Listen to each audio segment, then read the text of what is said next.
పిల్లలు రాలేదు ఇంకా నువ్వు టెన్షన్ పడగాకు, ఏం తొందర లేదు తల్లి, నిదానంగా చెయ్యి, ఏం ఇబ్బంది లేదు. ఏమన్నా చిన్న చిన్న తప్పులుంటే చెప్పిపోతాం అంతే, భయపడగాకు. నువ్వు ఊరికి ఇల్లు కంగారు పడి మనం ఎంతమంది ఉన్నారమ్మా ఇక్కడ? రెగ్యులర్గా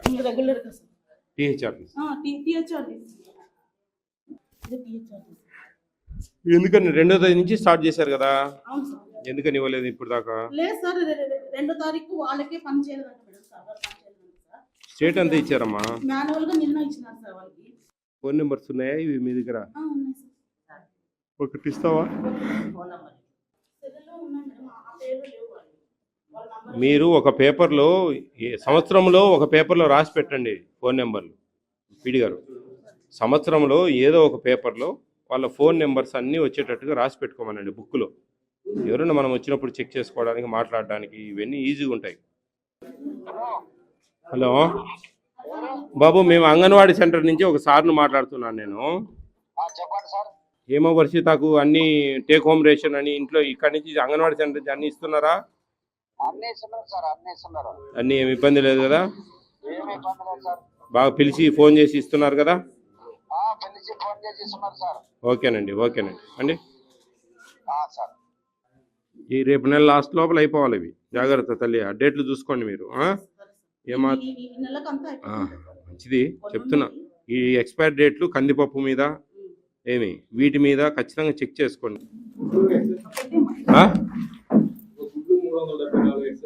ఏం అట్లా ఏంది? లేదు సార్, కొంతమంది వచ్చినారు సార్, ఇంకా ఈ రోజు వస్తారు సార్.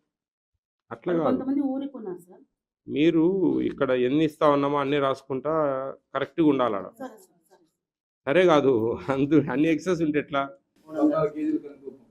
ఎక్సెస్ ఏమది అమ్మా, ఏం సమాధానం దానికి?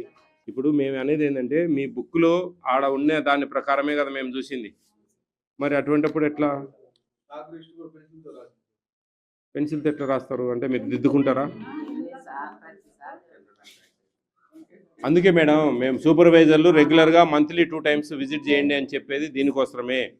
ఇది మీది బాధ్యత. వాళ్ళు తప్పు చేసినారంటే మీరే కారకులు, ఎందుకంటే మీ అబ్జర్వేషన్ లేదు కాబట్టి. అంటే మీరు వాళ్ళు అందరూ కలిసి పంచుకుంటా ఉన్నారని అనుమానాలు లేదు. కరెక్టేనమ్మా, అనుమానాలకు తావిచ్చేనట్లే కదా. మీకు కొత్త సెంటర్ పాత సెంటర్ అనేది కాదు, ఆమెకైతే పాత సెంటరే కదా. మేడం చూడండి, ఇది ఎక్స్ప్లెనేషన్ అడగండి ఆమెను, మెమో ఇచ్చి ఎక్స్ప్లెనేషన్ అడగండి, ఎందుకు ఎట్లా ఆ విధంగా వస్తాయి.